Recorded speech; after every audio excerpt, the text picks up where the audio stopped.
এক ইহুদি কিশোর বিষ্ণু ইসা ইসলামের খেদমত করতে, ইহুদি ছেলে আমার নবীর খেদমত করতো, তারা ছিল নবীর প্রতিবেশী। তো অনেক দিন হয় ইহুদি ছেলেটা আসে না। বিষ্ণুনবী খোঁজ দিলেন, ঘটনা কি? একটা ইহুদি ছেলে না আমার খেদমতে আসতো, ছেলেটা কই? খোঁজ নিয়ে জানলেন ছেলেটা অসুস্থ। বিষ্ণু ইসা ইসলাম ওই ইহুদির বাড়িতে চলে গেলেন ওই ছেলেটাকে দেখা করার জন্য, ভিজিট করার জন্য। সুবহানাল্লাহ পড়বেন না? গেলেন, যে দেখে ইহুদি ছেলেটা মুমূর্ষ, জান যায় যায় ভাব, বিছানায় পড়ে আছে, তার বাবা দাঁড়ানো।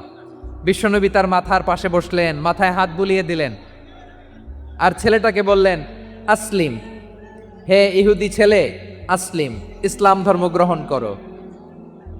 তো ছোট্ট ছেলে ভাবে আমরা ইহুদি, এখন ইসলাম ধর্ম গ্রহণ করলে আব্বা যদি বকা দেয়।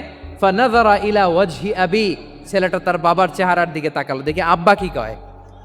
আব্বা যদি বলে তাইলে ইসলাম ধর্ম গ্রহণ করব। ইহুদি ছেলেটা তার বাবার দিকে যখন তাকালো, ওর বাবা বলে, আতি আবুল কাসিম, আবুল কাসিম যা বলে তাই করো। আবুল কাসিম হচ্ছে বিষ্ণু ইসা ইসলামের একটা কুনিয়াত, উপনাম। আমার রাসূলের বড় ছেলের নাম ছিল কাসেম। যেমন দেখবেন আমাদের এলাকায় কারো ছেলের বড় ছেলের নাম যদি হয় আব্দুল্লাহ, এরা আব্দুল্লাহর বাপ বলে ডাকে। কারো বড় মেয়ের নাম যদি হয় ফাতেমা, এরা কি ডাকে? ফাতেমার বাপ বলে না? তো বিষ্ণু ইসা ইসলামের বড় ছেলের নাম ছিল কাসেম। ইহুদি বাবা বলল, আতি আবুল কাসেম, আবুল কাসেম যা বলে তাই শোনো, মানে মোহাম্মদ যা বলে তাই শোনো। এই কথা শুনে ছেলে সাহস পাইছে, ছেলে আবার পড়তে আরম্ভ করলো, আশহাদু আল্লাহ ইলাহা ইল্লাল্লাহ ও আশহাদু আন্না মুহাম্মাদার রাসূলুল্লাহ, পড়েন আল্লাহু আকবার।